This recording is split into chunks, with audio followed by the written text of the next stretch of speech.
Dear ladies and gentlemen, dear distinguished guests, dear friends, dear family. Why are we all here?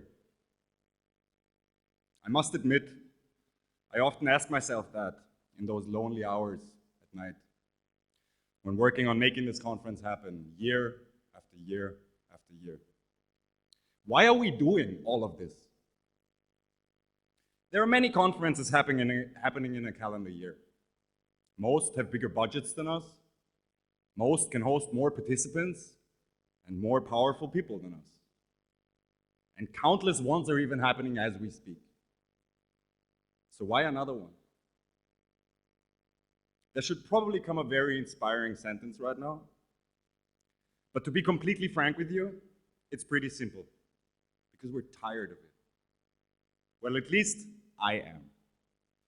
I'm tired of being told whom to hate, whom to work with, what to start, what to stop, what to believe and where to belong at one point in my life. I'm tired of being told how to live and whom to love. I've spent the better part of my career going from one conference to another, watching young, talented, bright, and wonderful people spending their days in outfits that cost them 3 months' salaries in order to impress those people with power, instead of spending meaningful time with each other and using theirs. Well, I'm tired of it. Why are we having this conference? Because it is about time we take our own space back. It is about time to demand the same funding, attention, support as someone that just ruined a bank or failed their country in a political office and is then invited to speak at Davos and is presented to us as a role model. We're coming together since 7 years, every summer, to demand a safe space, just for us. Where no one tells us how to talk, whom to talk to, and what better not to talk about. We're bringing together youth from all around this globe to a conference that is mostly organized by people your age or younger.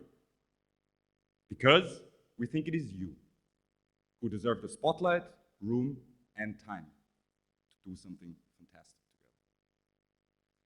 together. 7 years ago, when we started this journey, we hoped to be able to make a small difference in the perception of young Muslims and Jews towards and about each other.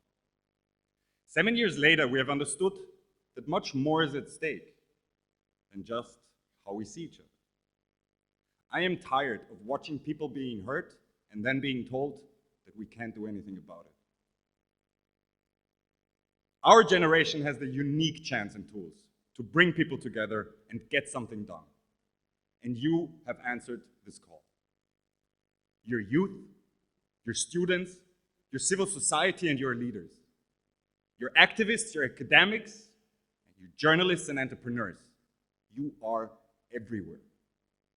And this week you have the opportunity to unite, to seek and find allies from communities all around this world. In this time of noise, of yelling and screaming and blaming and scratching, someone will look into your eyes and actually listen to what you have to say. They may not agree, but they will have the bravery to listen. And in times like ours, that is an act of defiance. Never again may we go quietly into another age of propagated hate, pain, and infectious intolerance. Not if we have a say in this. Together, you are the next generation of Muslims and Jews. I beg you, seize that moment. Because though this world might not expect you, it surely needs you. And honestly, with the world so set on tearing itself apart, it doesn't seem like such a bad idea to me to put a little bit of it back together. I commend you and I thank you with all my heart for having made this step and by traveling here to Berlin. Now, let's get to work.